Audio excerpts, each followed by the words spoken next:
नमस्कार मंडळी. चला तर आता माहेरी आल्यानंतर आईच्या पद्धतीची मस्त गावरान झणझणीत चमचमीत अशी आंबट गोड चवीची आंबट चुकाची भाजी तिच्या पद्धतीने कशी करायची ते बघतोय.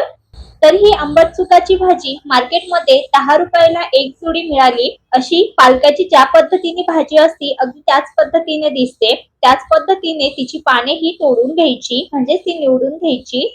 तर या भाजीमध्ये भाजी जर कोवळी असेल तर तिची देठ सुद्धा घेऊ शकता, ती सुद्धा चवीला छान लागते. चवीला हिचे पानं आंबट असतात म्हणून हिला आंबट चुका कदाचित म्हणत असतील. श्रावण महिन्यामध्ये अनेक गावरान पद्धतीच्या रानभाज्या ह्या मार्केटमध्ये येत असतात, तर त्यातीलच ही एक आंबट चुक्याची भाजी. श्रावणामध्ये आवर्जून ही भाजी खावी असं म्हटलं जातं. तर चला कशी बनवायची ते बघूया. तर इथे बघा, भाजी निवडण्याच्या अगोदरच अर्धा तास अगोदर पाववाटी मी शेंगदाणे, त्याचबरोबर पाववाटीला थोडीशी कमी हरभरा डाळ भिजत घातलेली आहे. तर या ठिकाणी आपण रस्सा भाजी करतोय. तर भाजी पूर्णपणे निवडून घेतली, तिचे पाणी काढून घेतली. तर आता ही 3 ते 4 पाण्याने स्वच्छ धुवून घ्यायची.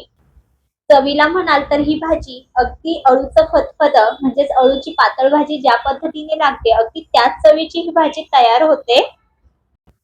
आंबट, गोड, तिखट या तीनही चवी असल्यामुळे ही भाजी खायला अप्रतिम अशी लागते. चपाती, भाकरी त्याचबरोबर भातासोबत सुद्धा पातळ स्वरूपाची असेल तर ही खाता येते. तर ही भाजी आपण 2 ते 3 पाण्याने चांगली व्यवस्थित धुवून घेतली. आता ती चाळणीमध्ये काढून निथळून घेऊया. आता भाजी स्वच्छ धुवून झाली. तर यामध्ये ना काही काड्या सुद्धा घेतलेल्या आहे, कारण भाजी ही छान कोवळी होती. आता ही स्वच्छ केलेली पाने उकडून घ्यायची. त्यासाठी कढईमध्ये 1 ग्लास पाणी घातलं. पाण्याला उकळ यायला लागली की लगेच यामध्ये ही धुतलेली पानं घालायची.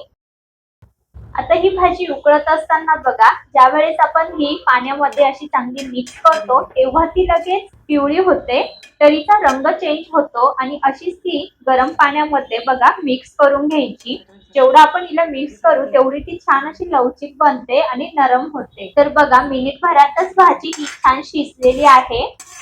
चाळणीमध्ये बघा दाखविल्याप्रमाणे ही भाजी अशी निथळून घ्यायची आहे. तर हिचं जे पाणी आहे ते आपण फोडणीसाठी वापरणार आहोत, म्हणजेच रस्सासाठी वापरणार आहोत. चाळणीत राहिलेले जे पानं आहे ते असं चमच्याने घोटून घ्यायचं आहे, चांगलं मिक्स करून घ्यायचं आहे. तर बघा किती लवचिक हे पानं शिजले गेलेले आहे. तर याच पद्धतीने भाजी शिजवून घ्यायची. तर आता ही घोटलेली पानं सुद्धा पातेल्यातील असलेल्या पाण्यामध्ये मिक्स करून घेऊ. बघा याप्रमाणे. आता यामध्ये साधारणपणे 2 छोटे चमचे बेसन घालायचं आणि बेसन या पाण्यामध्ये चांगलं मिक्स करून घ्यायचं. तर बेसन पाण्यामध्ये घातल्यानंतर कठोळ्या मोडत बघा चमच्याने असं चांगलं एकजीव करून घेतलं.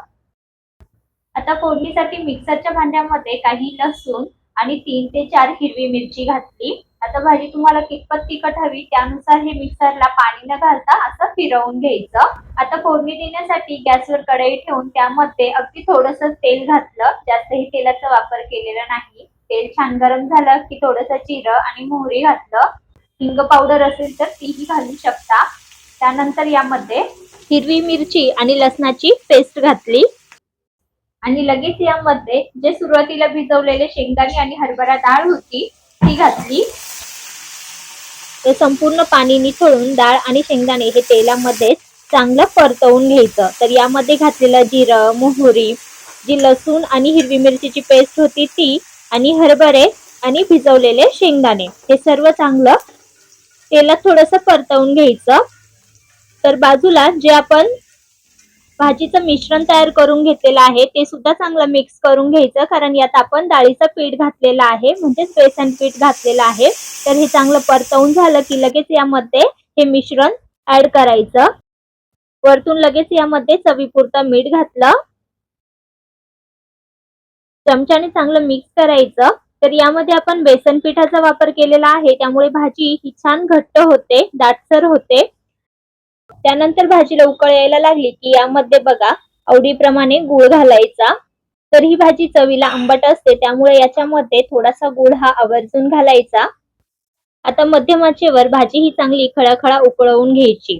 तर भाजी कितपत तुम्हाला घट्ट, पातळ किंवा दाटसर हवी त्याप्रमाणे यामध्ये पाणी ऍडजस्ट करायचं. वरतून जर पाणी घालत असाल तर यामध्ये गरम पाण्याचा वापर करायचा, म्हणजे भाजीची चव ही बदलत नाही, आहे तशीच राहते. तर अशा पद्धतीने या ठिकाणी मस्त चमचमीत गावरान पद्धतीची आंबट चुक्याची रस्सा भाजी तयार झालेली आहे. चवीला अप्रतिम अशी लागते. तर याआधी तुम्ही ही भाजी कधी खाल्ली होती का, हेही कमेंटद्वारे कळवा.